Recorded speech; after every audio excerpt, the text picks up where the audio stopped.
Contrary to what many people are saying, this is College Football Kickoff Live. Drake Toll here from Locked On Big 12. That's Kenton Gibbs from Locked On ACC and Locked On Wolfpack. Alex Dono, Locked On Canes. Thank you for making Locked On College Football Kickoff Live your lunchtime listen every single Friday. Kenton Gibbs, the moment has finally come. You were so passionate a couple of weeks ago about Tez Walker, who was ineligible, was not allowed to play, whereas somebody can come out and say they stubbed their toe, had to move schools, and they are granted eligibility immediately. But now, finally, the right thing has been done. Tez Walker will be on the football field Saturday. Absolutely. I've talked about this ad nauseum. The first transfer he had should not have counted, period. The NCAA was trying to go so tough by the letter of the law that they didn't realize sometimes the application of these things have to be different from the reality of what's going on. Life isn't black and white. There are beautiful colors all in between. But if you want to keep it that way, it's a very feckless use of your time. And to go a step further, the governor wrote a letter, and then the attorney general of the state wrote a letter, thinly veiling the threat of a lawsuit in there. And I'm going to tell you, this sets a very dangerous precedent, because now the NCAA is basically mincemeat in terms of, oh, you made a ruling we don't like? Hey, get the governor on the phone, get the AG on the phone. We're going to get our boy active. And that's just what is going to happen from here going forward, because we've seen how political power can flex its muscle in these affairs, which is something I am wholeheartedly against. I pay the players, do what you want with all that good stuff. Keep politicians out of this thing. Yeah, Kenton, I'm right there with you. Here's a good thing that happened, but who was the person that initiated this happening, and did that go correctly? Dono, you've got now the government stepping in effectively and making sure this thing moves forward. Where do you say? 'Cause it's a good thing, but how we got there is a little funky. Well, and another thing about how we got there is clearly the NCAA, they buckled under public and political pressure. I'm glad they finally did the right thing, but they tried to blame this on North Carolina for why now is the time that they chose to grant the waiver, which I thought was incredibly weak by the NCAA. So the NCAA is saying that, well, now we have received in the latest application new information that North Carolina had neglected or failed to give us in the previous 8 attempts that they tried to get him this waiver. And so now we have no choice but to grant it, which is like, okay, you don't think North Carolina, even before the politicians started stepping in, which I'm with you guys, I don't love that either, because the government has enough things on their plate without being forced to that they can't handle college football left and right. Like, there's plenty of other things going on in Washington, D.C. right now where this seems like a bridge too far. But I just thought with the NCAA, only the NCAA can find a way to do a good thing and still make themselves look like clowns by doing it, because trying to put it on North Carolina for why he finally gets cleared for week 6, that was one of the things that immediately I raised an eyebrow at. And I want to just say this about that whole, like, the NCAA trying to throw North Carolina under the bus thing. Say it with your chest. Say what happened and how it happened. Right. I'm a big proponent of name names or keep it on the playground. Say what was shared that was new. In previous statements, they did not share with us that this specific thing had happened. We can show the documentation and proof to prove that this thing did not happen. Yeah. And if you don't do that, then at that point, you leave it up to speculation, which I don't know if you know this, NCAA, but dating back to Brian Bosworth, the Boz and the Mohawk, you all have looked like idiots. Dating back to the creation of the word student athlete, where you did it to keep a young man from getting workers' compensation after he was permanently paralyzed on the field. You've looked like a little bit of a farce. And now we're in the end game, as Tony Stark would say, because guess what? Your days are numbered. You're heading towards the end of the road for you. And moments like this don't help, where, well, if they would have gave us the information. Is the information a lawsuit, brother? Is the information a lawsuit? You can be honest about it. You can be honest. But the information is, I didn't know that Josh Stein had it. He had a locked and loaded court briefing ready for me, and we didn't need those problems. at the end of the day, the NCAA is absolutely a clown show for, again, not saying with their chest, this is what they did wrong. This is how they did it wrong. And this is where we stand on it. We'll allow him to play. But just so y'all know, this is what we didn't have. However we got there, still huge for Tez Walker. Taking the NCAA out of it, for Tez Walker to be on the field, for Mac Brown, UNC to get this. Massive for a kid who deserved it from day one. Interesting development here. You get a car. Nope, you're a walk-on. You don't get a car. Scholarship players at Utah will all get trucks. So I love it. Urban Meyer, former Utah coach, there's a tie-in, went to Florida. He said, I treat my superstars like superstars, my dirt like dirt. The great players get steak and lobster. The bad players get hamburgers and hot dogs. Kyle Whittingham says, all my scholarship players, you get a truck. My walk-ons do not. Kenton Gibbs, we're in an era of NIL in college football where this is not shocking, but boy, it's wild. Listen, the NBA YoungBoy came out with a song called Fresh Prince of Utah, and everybody wondered why. And apparently we see why it was a parade inside his city, because everybody and their mama was getting cars. I mean, is it Kyle Whittingham or is it Oprah Winfrey in a tall white man bodysuit? We need to know. These are questions that we need to know. For those of you who don't know, back in the 90s, that was Oprah's bit. That was her thing. Everybody, hey, everyone, reach under your seats, because I'm sure that's how it went down in Utah's team meeting. But very seriously, this is one of those moments where, honestly, I'm not mad at it at all. I'm not mad at it at all. Like, yes, I would have loved to see the walk-ons be included in it, of course. I'm just one of those guys that, the walk-ons, they get beat up on every day in practice. And then, you get beat up on, and now you got to go to your little torn-up Hyundai that's got, 80 recalls on it, and you just You and Brock Purdy both. You're driving the same car as Brock Purdy. Exactly. And then you got to look at the starting tackle that's putting your head in the dirt every play. Oh, that's a nice Ford Raptor you got there. Oh, well. But no, very seriously, I'm glad that the players are being compensated for all the value that they bring, because let's just be honest. We've talked about this plenty of times. When teams win, what happens?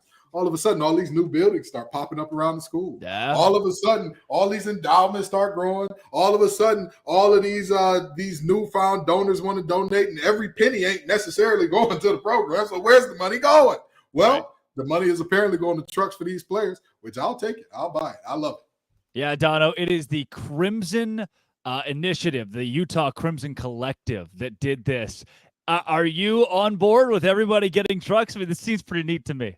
No, I'm on board. Unlike Kenton, my brain didn't immediately go to the walk-ons, because the walk-ons, they get the shaft in every aspect, right?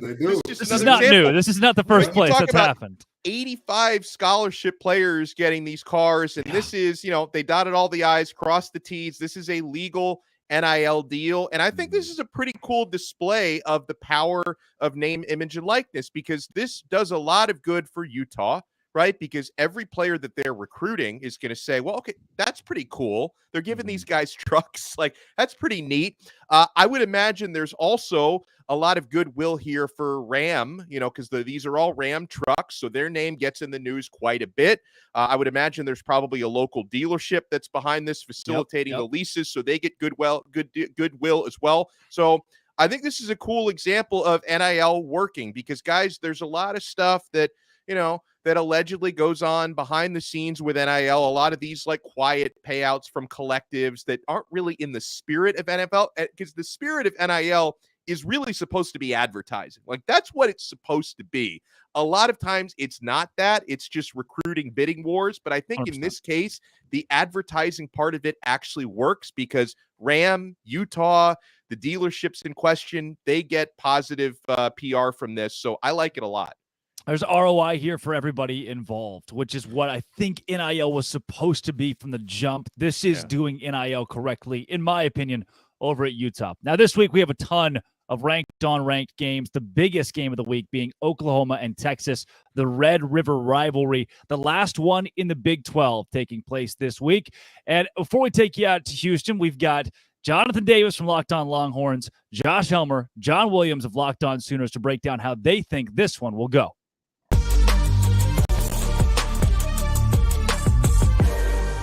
I think that a lot of it's going to come down to how does the Oklahoma defense slow down Quinn Ewers and the offense. I mean, Texas is running the ball really, really well. And if they can't stop the run, it's going to be very, very difficult for them to slow down Quinn Ewers. And it's not that Quinn Ewers is a bad quarterback, incapable of picking up second and longs, third and longs, but that's where Brent Venables' defense thrives. If they can get Quinn Ewers, the Texas Longhorns, into some second and third and longs, it's going to be a long day for the Longhorns. And I think that's going to be key. That's, to me, the biggest key of the game.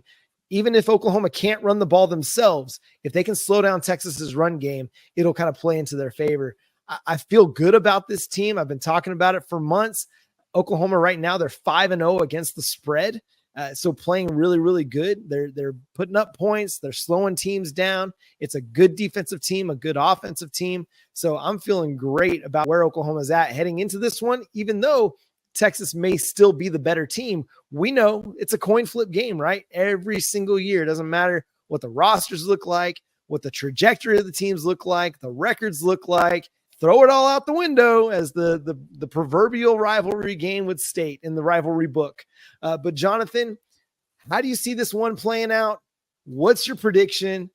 Give it to us. Yeah, my favorite questions to ask, the $1 million questions, the questions that the fans are waiting for: who wins, who covers. Right now, FanDuel has it as Texas -6.5. I say Texas wins, Texas covers.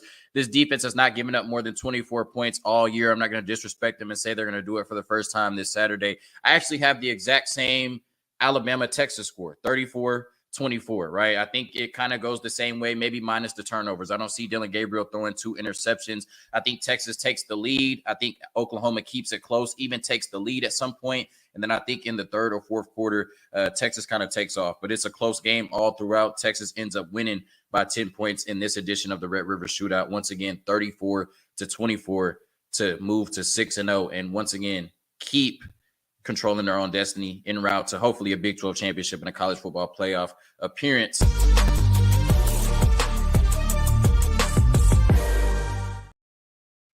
The eyes of Texas are upon you, and I love the Longhorns. Kenton Gibbs, look, Oklahoma's good. Be certain. They finished under 500 last year. You can try to sweep that under the rug, but to me, they still haven't proven anything. They haven't beaten anybody formidable this season. Texas went on the road and beat Alabama by double digits. Give me the Longhorns here. This is a Brent Venables stand account. You understand? If you see fan cams popping up with Brent Venables on the sideline with that locked jaw, with the coach, the strength coach holding him back, it's me. I'm the guy who did it. I'm the villain. I'm the coach. With that being said, although this is a stand account, this ain't a delusion account. You understand? Yeah. Now, the reality is Texas is the better team. And one of the things that Texas does extremely well this year that I don't think people are talking about, they're one of the least penalized teams in the nation. I want to say that they're in the top 15 or 20 in terms of least penalties by yardage and penalties per game. And on top of that, their defense that's the story. We knew Texas offense was going to be special. There was never the question about, oh man, can Worthy and Ewers and company get it together? We knew what was going to happen. We knew the guy backing up Bijan Robinson last year was a stud, and if he played on any other team, he'd probably be a starter, maybe an all-conference guy. But we looked at this team and said, Sark's not a defensive coach. What's the defense going to do? And with them coming along, with all due respect, I think that Brent has time. In time, Mr. Venables can catch up and make this Oklahoma team a formidable opponent. But for right now, I'll take Texas to win and cover. Yeah, and Quinn Ewers has not had to win these games. We have not seen peak Quinn Ewers yet. You know, even statistically, he has not built a Heisman caliber season because he hasn't had to. Texas has run the ball so well, 192 yards per game on the ground. When your defense is that good, your run game is that good with Jonathan Brooks, you're doing something right with or without Quinn Ewers going and being a superstar every week. When your quarterback doesn't have to be that guy and you're still winning games, that says a lot about this Texas team. Donna, where do you sit with this one?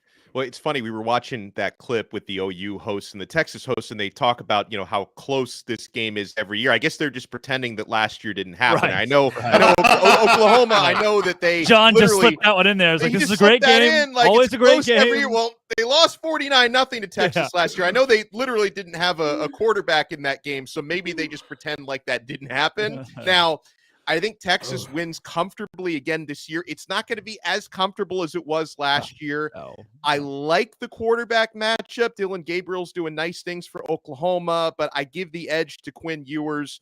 Texas's running game and Texas's running defense, I think, is going to be a big difference in this football game. And that's why I think the Longhorns are going to be very stingy. Just as a neutral, I hope it's a high-scoring game because, guys, I've been watching this for, I guess, over 30 years. I've been watching this matchup pretty much annually, and as someone who has zero rooting interest in either team, I always make it a part of this particular Saturday to watch the Red River rivalry. They used to call it the Red River Shootout. I'm hoping it is a shootout tomorrow because that's what I would like to see. But I just don't think that Oklahoma is just going to have the guns, so to speak, to keep up with Texas because Texas's defense is too good this year. Wait a minute. They changed it from shootout? Oh, no. Oh, cancel culture has gone too far. In the moment. No, I'm just joking. Go ahead. It depends on who you ask, right? The shootout shirts are still out there for Texas and OU. Right. I think the Big 12 just wanted to rebrand to, hey, we play defense, so we took the word shootout out of there, right? This matchup on paper, though, ESPN has a 55% chance for Oklahoma to win. A lot of the analytics favor Oklahoma, really, because of the easy schedule. That's been a big part of this. And I say easy in comparison to Texas, what Texas has done. So for OU, Texas, while on paper, ESPN and other outlets have OU winning, I think if you've watched either of these two teams play, we can all get behind the fact that Texas is the better team. And if they play to their potential, they win this game by 7, 10 points, cover the 5. Speaking of covering, we got some Sell Me Whys coming up. LSU, Missouri. This game is within a touchdown score for two ranked teams. But first, Dono. I want to talk about LinkedIn. Guys, if you're a small business owner, these days every new potential hire can feel like a high-stakes wager for your business. You want to be 100% certain that you have access to the best qualified candidates available. That's why you have to check out LinkedIn Jobs. LinkedIn Jobs helps you find the right people for your team faster and for free. Guys, I've been on the other side of it. I have gotten jobs before through LinkedIn Jobs as an employee, so I know this can work for your business. You add your job and the purple hashtag hiring frame to your LinkedIn profile to spread the word that you're hiring, and people will see it. Simple tools like screening questions make it easy to focus on candidates with just the right skills and experience so you can quickly prioritize who you'd like to interview and hire. It's why small businesses rate LinkedIn Jobs #1 in delivering quality hires versus leading competitors. LinkedIn Jobs helps you find the qualified candidates you want to talk to and faster.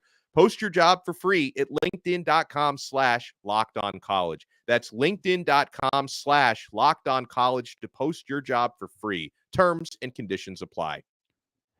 It is time for Sell Me Why. I get worse every week. The undefeated Missouri Tigers will host Brian Kelly's LSU Tigers tomorrow at noon Eastern time, and the line has been moving in favor of Missouri after starting at +6.5 for those Tigers.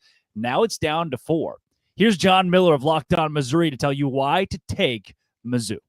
Hey, I'm John Miller with the Locked On Mizzou podcast, and I'm here to sell you on the Missouri Tigers beating the LSU Tigers. And really, it's quite simple. Even though we all know LSU struggled defensively against Ole Miss this past weekend, what you might not know is that Missouri has had one of the elite offenses in the country the past 3 weeks, in particular in the passing game. Now, LSU obviously has a high-powered offense of its own, but Missouri's defense, I would say, is at the very least a solid unit, maybe to above average. And I really don't think the Missouri Tigers, that is, have played their best game yet. So again, if you're going to be betting on somebody, make it Missouri this weekend. It's a lot closer to a coin flip than a 6.5 point spread as it started off, now 4.5 over at FanDuel Sportsbook. So that's why I'm selling you on Missouri. All right, Donna, what do we do with this? Missouri, I mean, this wasn't just a sell me why on the spread. This was Missouri to win outright. On the money line, baby. I don't know if I can buy this one, Dono. I can't either, even though LSU has never won in Missouri before. They've only played each other 3 times. LSU is 1-2. Their lone win in that series was in Baton Rouge. And I also, listen, LSU should not be ranked. Like the fact that they're ranked with 2 losses and virtually no defense to speak of in those losses. It's upsetting to me. However, I still can't buy it because, man, so much of guys, when I'm actually putting my money on this stuff, so much of it relies on talent. And I do believe, even though Brian Kelly tends to get in his own way a lot, LSU is still the more talented team. And that offense is going to be very tough to stop for Mizzou's defense. So I am going with LSU to get their first road victory at Mizzou and to cover that 4.5-point spread while doing it. He almost sold me. Because LSU is overrated, but I still think they get this done. Yeah. You know, I grew up going to a small church in Detroit, Michigan called Alpha and Omega Reformed Missionary Baptist Church, okay? And one song we used to sing all the time is, I am sold out. My mind is made up. And I'm made up and bought in to Coach Drink. I'm going to tell you right now, Kelly is a farce of a head coach. He is not the guy at LSU. He's not going to get it done. He has not found the ability to take any blame for anything that goes wrong down there. The problem with that is this. The players see that. And everything that head coaches do, everybody says that the program takes the temperament of the head coach. That's what's going to happen at LSU. That lack of accountability, it's going to spread. It's going to spread. Next thing you know, people are going to ask Jay Daniels, why don't you slide? Well, if the offense got more yards, maybe I'd do a better job of getting down and not having to get my clock cleaned every time. And then you ask offensive linemen, well, hey, why aren't you blocking as well for Jay Daniels? Well, if he sat back and hit his drops properly. I'm going to tell you, this is a situation where people are finally starting to see the real Brian Kelly. Because honestly, if we're talking talent, Dono, I believe that they are just as, if not slightly more talented than Florida State. But what happened in that game? Brian Kelly said, my corners keep getting dunked on. It's all right. Single high. They'll be okay out there on an island. They'll figure it out eventually. Eventually never came. Eventually was like the procrastination man from the Amanda Show. Drake told Google that. You'll find out what it is later. I saw with the lobsters, and then the lobsters would come out on the stage. Okay, all right, you got it. But I have no idea what that reference is about. But we have built a weird merge, Kenton, where Dono's too old, and somehow I'm just young enough. Just right. You know, we're like the 3 little bears in their porridge and all that good stuff. They weren't all little, Kenton. They weren't all little. I'm sorry, Mama and Papa Bear are little bears in my heart. But the reality is they're close to my heart, just like Coach Drink is close to my heart. And that guy has got me sold. I'm buying Mizzou running outright. Plus 164 on the money line from Mizzou this week. We got one guy. We got two of us. Two of us are taking LSU, and Kenton Gibbs on Mizzou. Dono almost sold. I'm splitting it down the middle with the Tigers. Yeah. The number 13 Washington State Cougars, who have been in the news lately with conference expansion. Are they Power 5? Where will they go? They're headed to take on UCLA, and they have a lot to prove this whole season. But UCLA, who's unranked, facing a top 15 team, is a 3.5-point favorite. The Bruins, Vegas loves them. Here's Zach Anderson-Yoxsimer to tell you why you should take the Bruins to cover. The Bruins are getting the points at home versus a top 15, top 16 team against Washington State. Not unheard of, but it's doable. How do the Bruins do it? I think they're going to cover because they've got a defensive line that's most unlike the majority of the Pac-12 teams, and especially unlike anything Washington State and Cam Ward has faced this season. The Bruins have been forcing turnovers. They're in the top 25 in forcing turnovers, having forced 9. I think UCLA gets Ward down at least 3 times with 3 sacks, quite a few tackles for loss, led by Leatu Latu, and I think they forced Cam Ward to throw his first interception. All that, and I'm not sure the Cougar defensive line is as dominant as Utah's will be or was against UCLA and Dante Moore. I think Moore, after the bye, has a rebound game, and the Bruins put up some much better offensive numbers coming off a bye, just like Washington State. Hey, that's all the Bruins got to do to put up the points against the Cougars. Locked on UCLA, Zach Anderson-Yoxsimer. Go Bruins.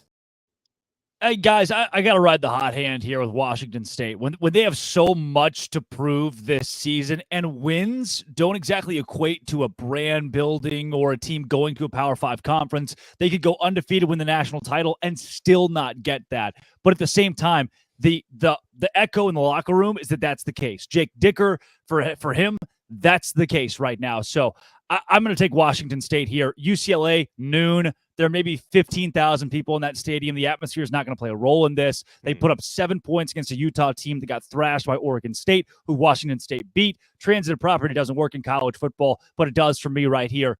I'm taking Washington State, Kenton. Yeah, it's always a great day for me when I get to talk poorly about King High School graduates. For those of you who don't know, I went to Cass Tech. It's a rival of King. We're rivals with one another. Dante Moore graduated from King. And I'm going to tell you this much. Dante Moore will be Dante less this game. I'm telling you what, this Washington State defense does not get their proper respect. They can create some turnovers with the best of them. But more importantly, they've got a Heisman candidate at quarterback. They don't have a guy that's good. And Cam Moore, that man is a freak of nature. I look at him and I think to myself, he is what I expected De'Aaron King to be when he went to Miami, had it not been for the injuries and whatnot. When I watched De'Aaron King play when he was healthy, I see Cam Ward's get. I see the translation and the overlap right there. Two guys that are freakishly athletic, but they also have that timing and that rhythm and that, I know where the window is, where I need to hit it. I'm telling you, UCLA's defensive line is good, but it's a small thing to a giant for a quarterback who doesn't depend and rely on creating out of chaos. He's a guy, I like it in structure. I like to know once I hit the top of my drop, the ball needs to be delivered here. And Cam Ward does better than anybody in the country just about. So that's why I've got the Cougs taking this one. Dono, does the board agree here? The board does agree. I wanted to make the case for UCLA, but honestly, the only reason why the spread is only 3 is because they're the home team. And then, Drake, you made a good point about the fact that it's a noon game local time. And, Los Angeles is a lot like Miami where I live. It's hard to get people out for a noon game. It's a similar sort of culture out there. And also, I will take that solid experienced defense against a true freshman quarterback.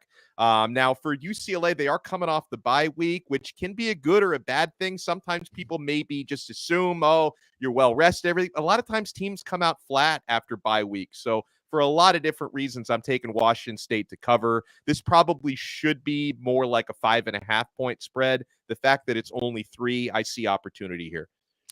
He is the 4th host of Locked On College Football Kickoff Live, Kevin Borba, who joins us every week. The Colorado Buffaloes have lost their last 2 games against Oregon and USC, now 4.5 point favorites against the Arizona State Sun Devils in Tempe. That line opened at 5.5. Here is Kevin Borba again of Locked On Buffs to sell you Coach Prime's team can cover. I'm Kevin Borba, and I'm the host of Locked On Buffs, and I'm going to tell you exactly why Colorado's going to cover the 5.5 point spread against Arizona State this weekend. They are traveling on the road to Tempe, Arizona. Could be a tough one. It's going to be a hot one for sure. But here's the thing. Colorado just got embarrassed 2 times in a row against Oregon and USC, played a lot better against USC, but this Arizona State team is struggling at quarterback. Their defense is solid, but their offense struggles to keep up. And I think that's where Colorado comes into play. And I think Colorado wins by double digits. I think Colorado could outscore them. I think they can make this what should be a shootout, but I know Arizona State's offense cannot keep up with them. So with that being said, Deion Sanders, Shadur Sanders, Jimmy Horn Jr., Omarion Miller, the star of last week's game against USC, they're going to pop off this weekend, and Colorado is going to cover against Arizona State. And they're also going to get back in the win column after 2 straight losses, pick up some momentum, and get the hype train back on and back going. Colorado, they're coming, as they've been saying. Kent, now I want to get your thoughts on this one first, because here's what I see. Growing up in the SEC, I'd watch Arkansas play Alabama one week, LSU the next week, then play Vanderbilt. And it would depend. You had 2 really tough games, 2 really tough losses. You either beat the brakes off somebody, let off some steam, or you get caught up, tripped up by a team that you should beat. But when you play that easy opponent that you expect to win by a lot against, that can create issues within the locker room from a mentality standpoint.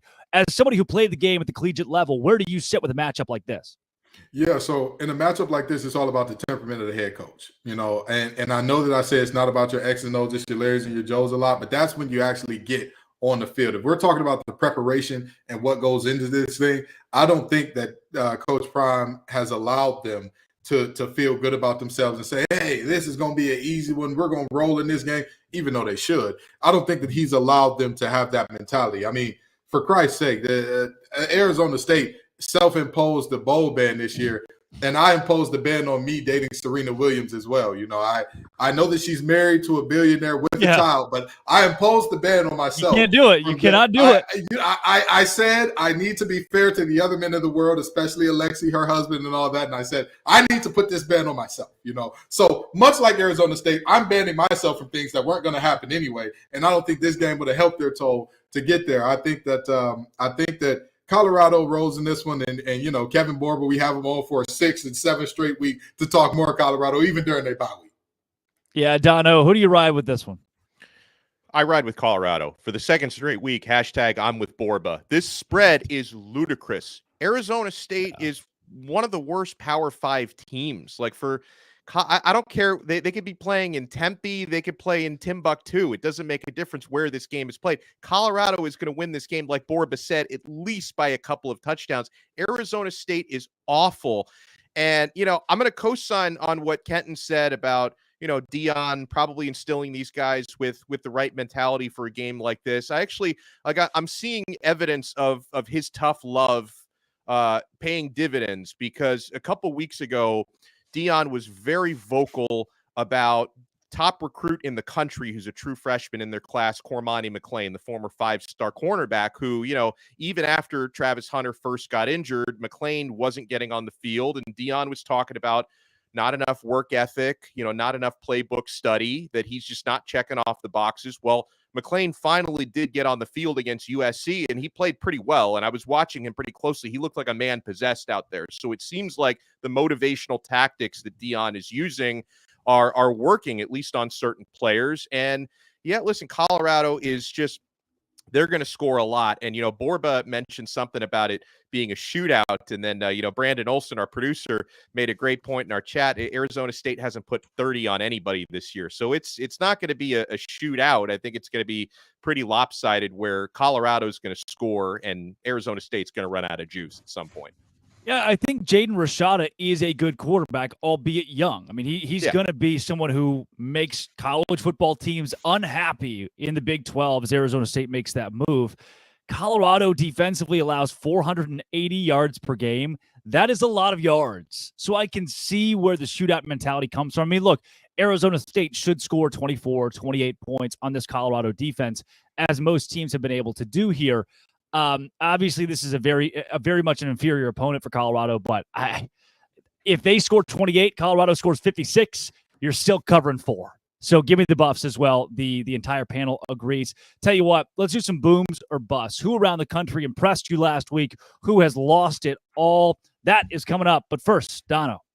Well, first, my friends, we have to talk about FanDuel. You could snap into action this NFL season, this college season. I mean, we've just been giving these crazy odds to you guys. You can jump into action with FanDuel, America's #1 sports book, because right now, new customers get $200 in bonus bets guaranteed when you place a $5 bet. That's $200 in bonus bets, win or lose. If you've been thinking about joining FanDuel, there's no better time to get in on the action. The app is so easy to use. There's a wide range of betting options, including spreads, player props, which I love so much, over-unders, and more. So visit FanDuel.com/lockedon and kick off the NFL season. FanDuel, official partner of the NFL. Thank you to our Italian ad reader. Boom or bust this week in college football. Look, I'll start it off with a boom team that we talked about already on this show that we have not talked about maybe yet until this week. It's the Missouri Tigers. Look, I get it. The schedule to this point has maybe not been elite. There have not been a ton of reasons to turn your eyes over to Mizzou and see what they're doing. But at the same time, they are undefeated, top 25. And Kenton, you already said it. Eli Drinkwitz is doing something at Missouri right now that the nation's not looking at, and it's kind of how they like it.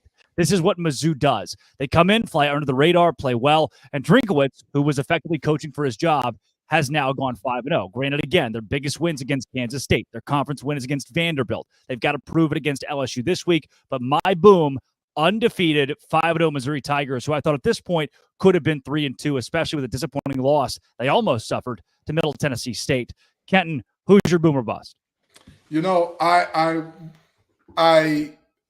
from the home of the player haters ball, and so I want to start off with a bust first, okay?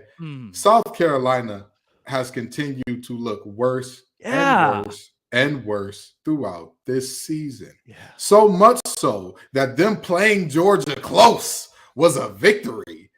I'm sorry, what? Brother, this is not a coach in year one. This is not a coach that's, hey, we're in our first year of a rebuild. We don't know what's going on.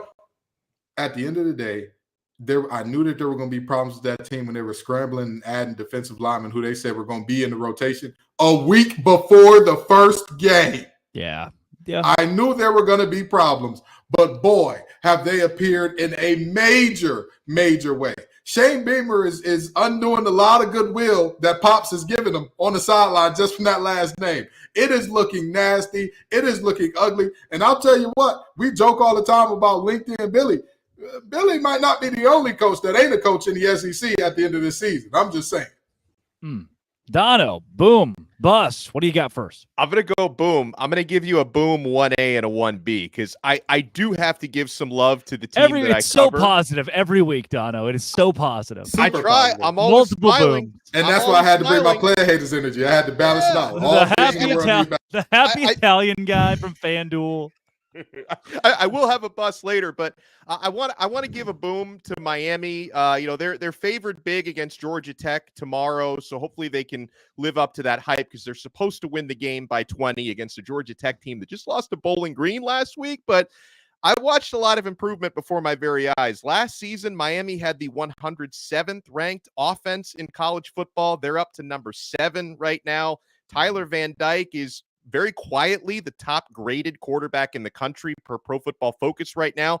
And the Hurricanes have the number 1 rushing defense in the country. They were dreadful at that as well last year. So I want to give some love to Miami. But I also want to give a boom staying in the ACC. I know I got Kenton's attention with this one, Locked On ACC. North Carolina. I mean, UNC, they've taken care of their business. They're off to a nice 4-0 start, and they get Tez Walker back. We'll see how much he plays against Syracuse tomorrow. And UNC plays Miami next week, so I would imagine Tez is going to be ready for a significant workload for that game. So you're taking already an excellent offense and making it even better by granting Walker that waiver to play. So UNC to me is another team that's booming. You know, there are some obvious busts as I go into mine from last week. You talk about a Houston team that's been really terrible. Even sticking in the Big 12, UCF, that fall apart against Baylor. I mean, a historic, monumental fall apart as they tried for their first Big 12 win. Then there's Arkansas, who struggled so mightily in the SEC under Sam Pittman, who's now been here 4 years. And the Florida Gators, who, it goes without saying, are just really, really bad at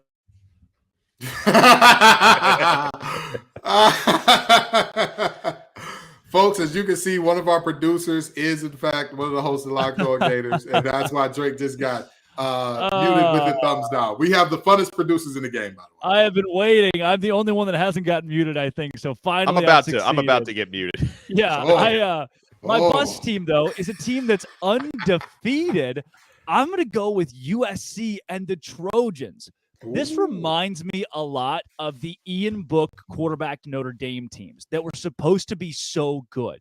But then finally, when the real competition hit, when the big games came up, the defense was fraudulent. There wasn't enough offensively to constitute an undefeated record, a playoff type season. When I look at USC, I see a really, obviously, an elite quarterback, but the pieces around him, the defense especially after this 48-41 win against Colorado, and the way that it all kind of fell apart there at the end where Colorado had a chance to go win. At the first half, I'm thinking, all right, USC's legit. The defense looks good. Then came the fall apart. I'm not buying USC. To this point, I still think this team finishes in the 9-3, 10-2 range. They're not going to the college football playoff. The defense is not good enough.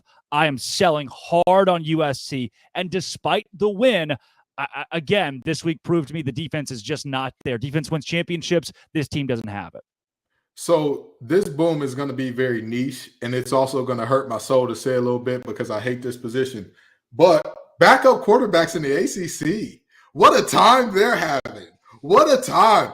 I mean, you got Anthony Calandria at Virginia. What a freshman he's looked like. He's had some bad turnovers, but he's a freshman. You expect that. Some of his balls have been absolutely amazing in terms of the deep balls that he's putting out there.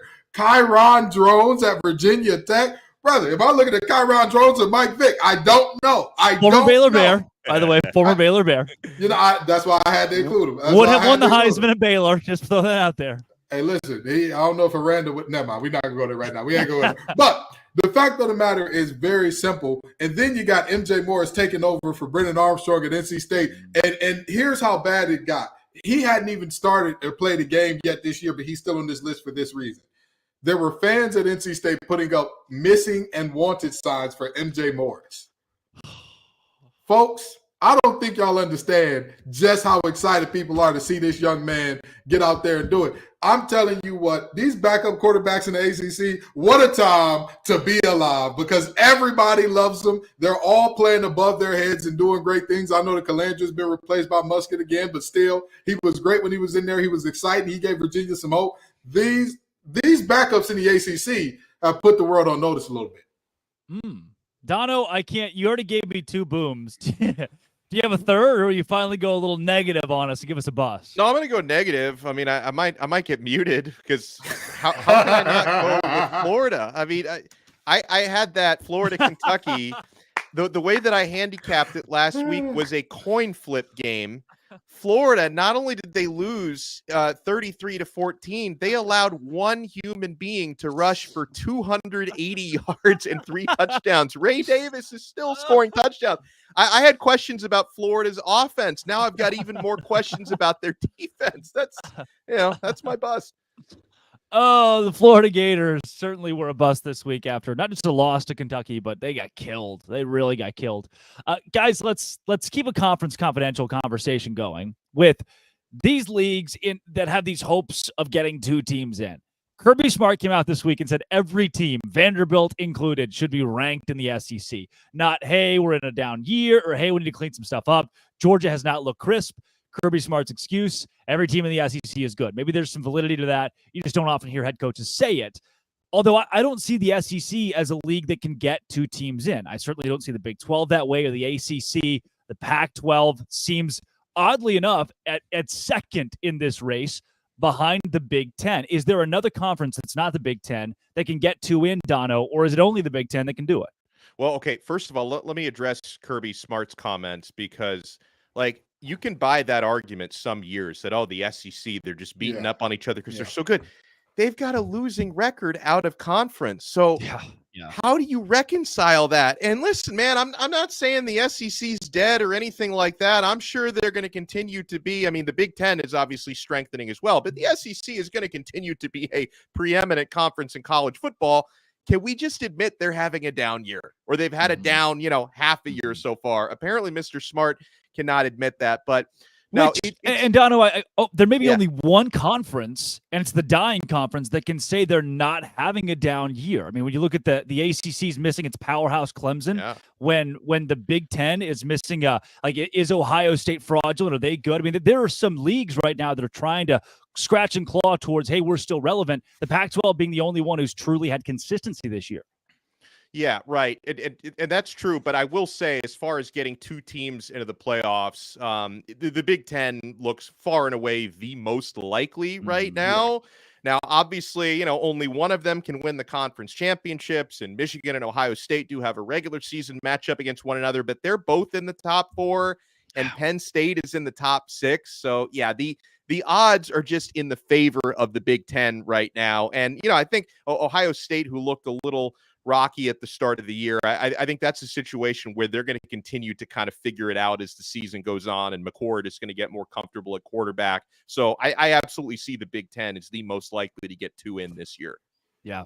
I 1,000% agree. And I'll tell you this much. Kirby Smart is not – he's being very unserious. Kirby has done a lot of unserious things. For example, having his defensive end, Nolan Smith, saying, y'all thought that we were a 7-win team. Nobody thought that, Nolan. Your head coach is on substances that would get you kicked out of the NCAA.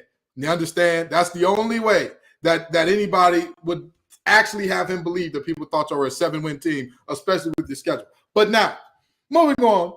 The Big Ten is definitely the guys because you got Michigan, you've got Ohio State, you've got Penn State, you've got multiple teams that not only look good, they look dominant.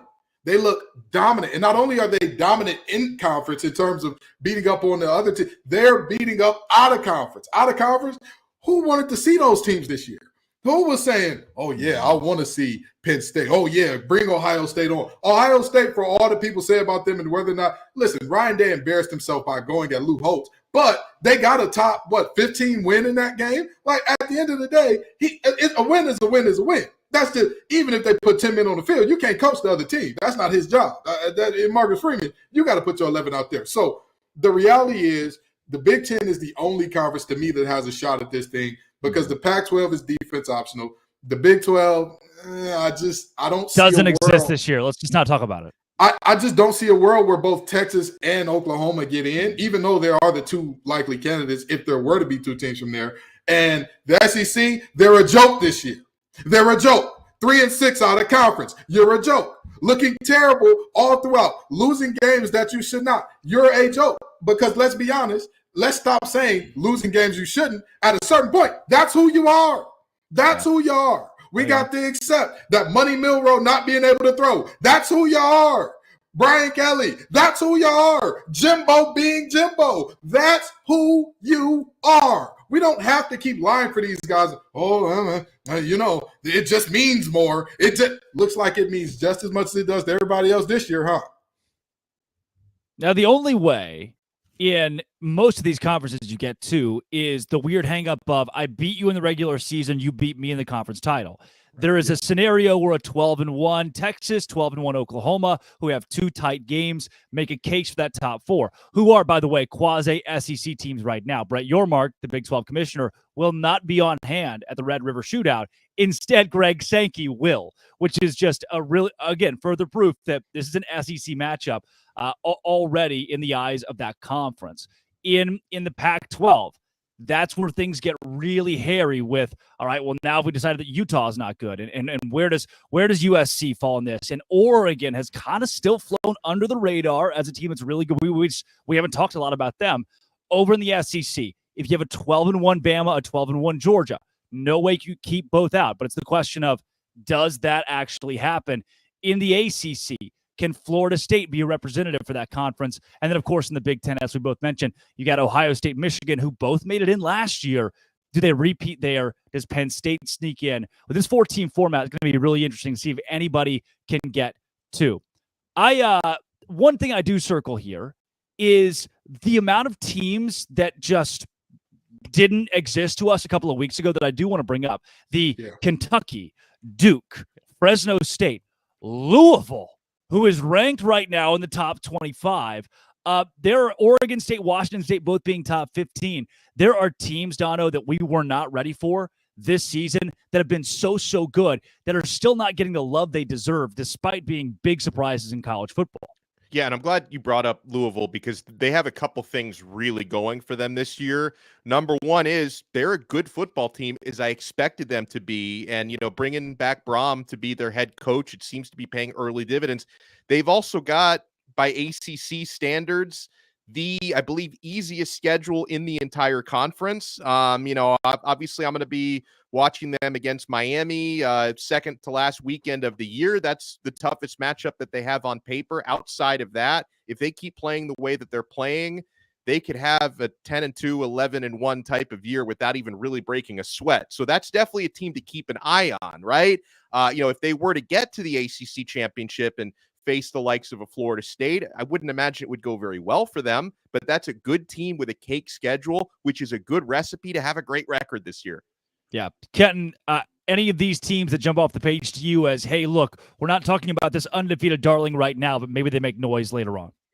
I think that I'd have to agree with Dono and Louisville. I mean, I honestly, as much as I like Devin Leary, I don't think that Kentucky has the goods to make it through the SEC. But if they do, I think that's more of a reflection on the ACC than it is of how good they are. Ray Davis is phenomenal. He's amazing.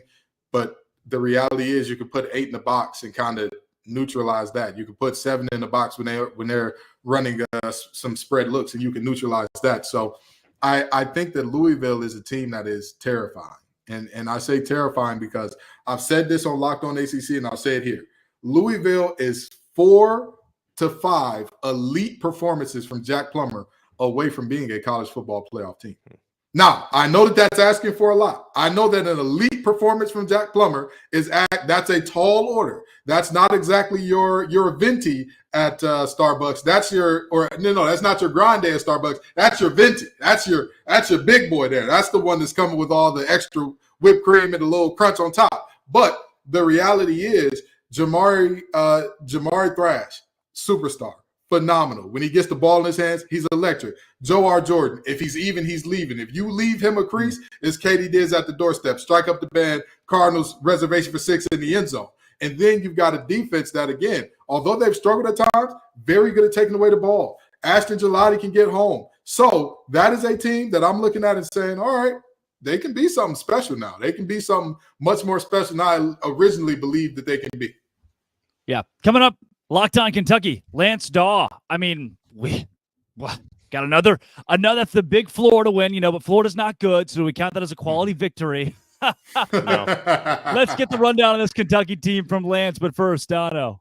Well, guys, I want to talk about LinkedIn Jobs. These days, every new potential hire can feel like a high-stakes wager for your small business. You want to be 100% certain that you have access to the best qualified candidates available, and that's why you have to check out LinkedIn Jobs. LinkedIn Jobs helps you find the right people for your team faster and for free. Guys, there's no downside here, and I know this works because as an employee, I have found opportunities through LinkedIn Jobs before. When you add your job and that purple hashtag hiring frame to your LinkedIn profile, people are going to see it. People are out there looking for work, and they're going to go after your opportunities. So spread that word that you're hiring. Simple tools like screening questions make it easy to focus on candidates with just the right skills and experience so you can quickly prioritize who you'd like to interview and hire. Guys, it's why small businesses rate LinkedIn Jobs #1 in delivering quality hires versus leading competitors. LinkedIn Jobs helps you find the qualified candidates you want to talk to faster. So post your job for free at linkedin.com/lockedoncollege. That's linkedin.com/lockedoncollege to post your job for free. Terms and conditions apply. Coming up, one of our games of the week and a sneaky playoff hopeful. Kentucky, Georgia. Lance Daw joins the show.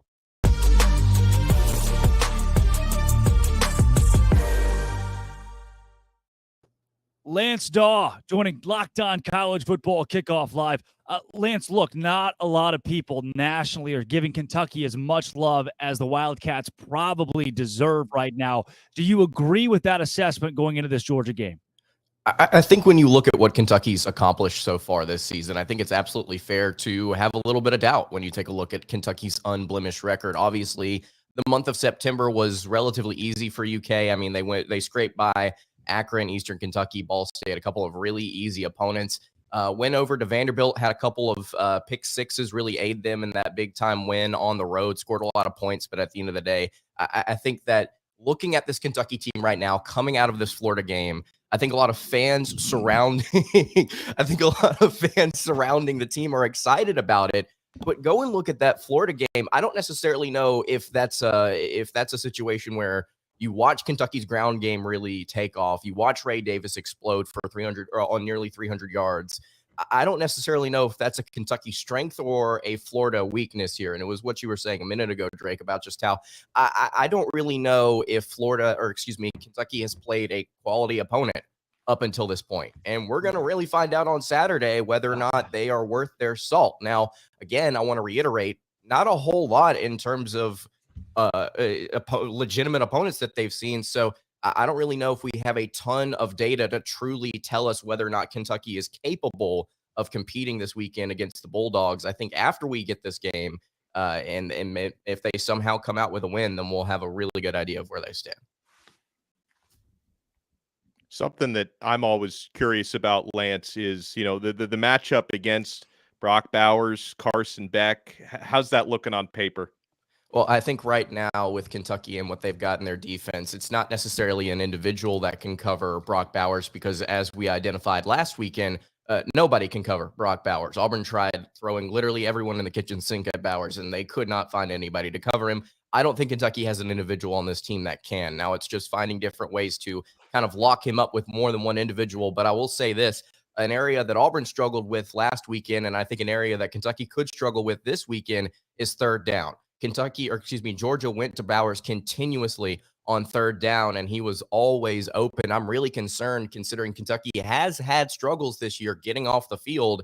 I'm concerned that Kentucky may be in for a rude awakening on defense with Brock Bowers. It's just one of those situations where nobody can really stop him, but can you kind of limit him? I don't necessarily know if Kentucky has the dudes to do it. I don't know if the stats necessarily reflect that. So it's a major concern heading into this weekend. Yeah, and I'm sorry for bigging up Louisville so much here in this last segment. I know it hurt your heart a little bit to hear that.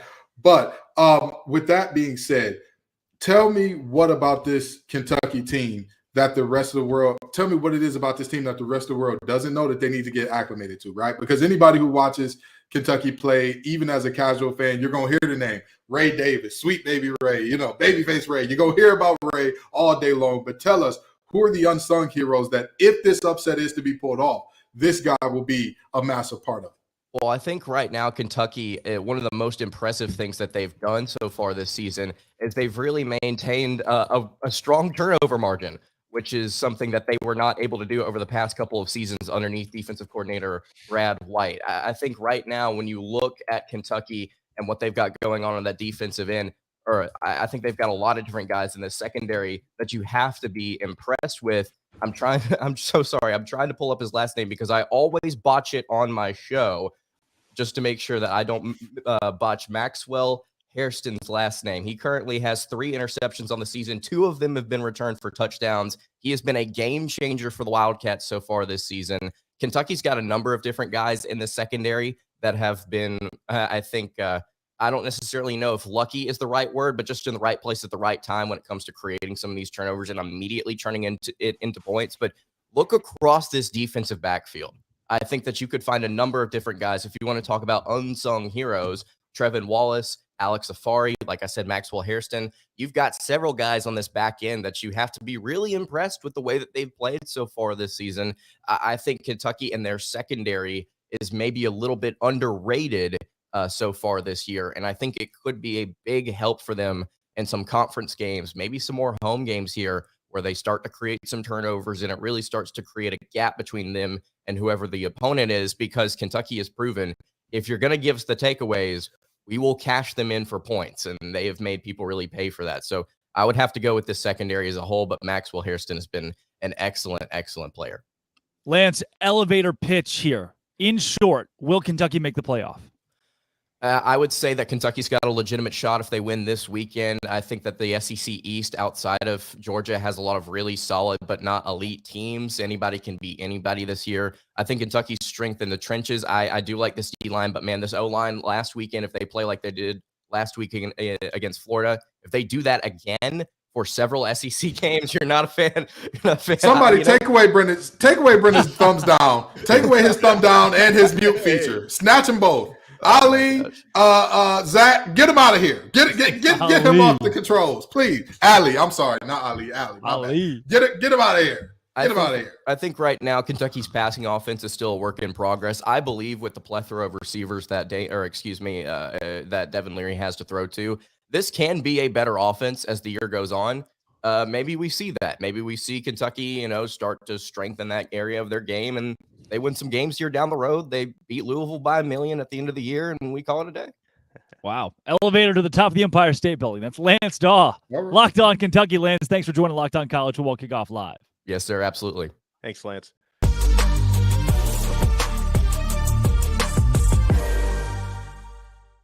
All right, quickly before we get out of here, guys, the biggest games of the week, let's pick them.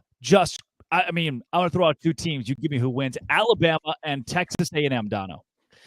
Alabama is going to win that game. I would like to see Texas A&M win it to kind of inject some new blood. I think Milroe's going to be good enough. And I know Max Johnson played well last week. He's taken over for Connor Wigman, who's out for the year. But Johnson, I don't think has enough mobility. I think that's going to be something that hurts Texas A&M down the road. And they're not winning this game. I'm going with Bama. Kenton. Yeah, I've got Bama as well. Again, Jimbo is known for not showing up in these big games, and I think this is another one where Texas A&M falls flat on his face. A&M already got its home win against Alabama a couple of years ago. It's not happening again. Alabama wins it. Oklahoma, Texas, Kenton. Who? Texas. Hook 'em horns. I think that Oklahoma will put up a good fight. I think that it'll be closer than many people think it'll be, but too much Quinn Ewers. I think that he has his Heisman moment in this game and kind of inserts himself into that conversation. Texas covers the 5 points for me, Dono. Yeah, I think Oklahoma puts up a good fight for 2.5 to 3 quarters, and then the Horns pull away. LSU and Missouri. Give me the Tigers of LSU, Kenton. Listen, y'all heard me. I'm with Drink. I'm with my guy Eli Drinkwitz because again, there's only one coach in this game who has not snatched defeat from the jaws of victory so effortlessly at such a high clip. And his last name ain't Kelly. He's not part of the Tiger family. He's just a Missouri Tiger. Dono? Point well taken, but I'm going to go with the Tigers of the Bayou Bengal variety still to win a close one. Kentucky and Georgia, just for fun. Give me the Wildcats this week on the road because at some point the magic has to run out. Georgia's been just they've been bad in a couple of games despite winning. I'm going to take Kentucky despite you guys likely not, Kenton. Here's the thing. I'm with you when you're right, Drake. I'm with you when you're right. And let me tell you this. I feel like they're one Devin Leary breakout game away from beating Georgia. But I'm not sure if Devin Leary delivers a breakout game here. I thought the last week would be the week, and he was good. He wasn't great last week. I got Georgia winning a close one, but don't be surprised if Drake comes on here with his shades talking about he bought receipts, baby, next week. I have 11 toes now if it happens, There you Dono. go. There you go. Yeah, but listen, obviously Georgia hasn't looked as dominant as expected. They've earned enough benefit of the doubt from me based on the last couple of years for me to say they're doing enough to win games, and that's going to continue this week.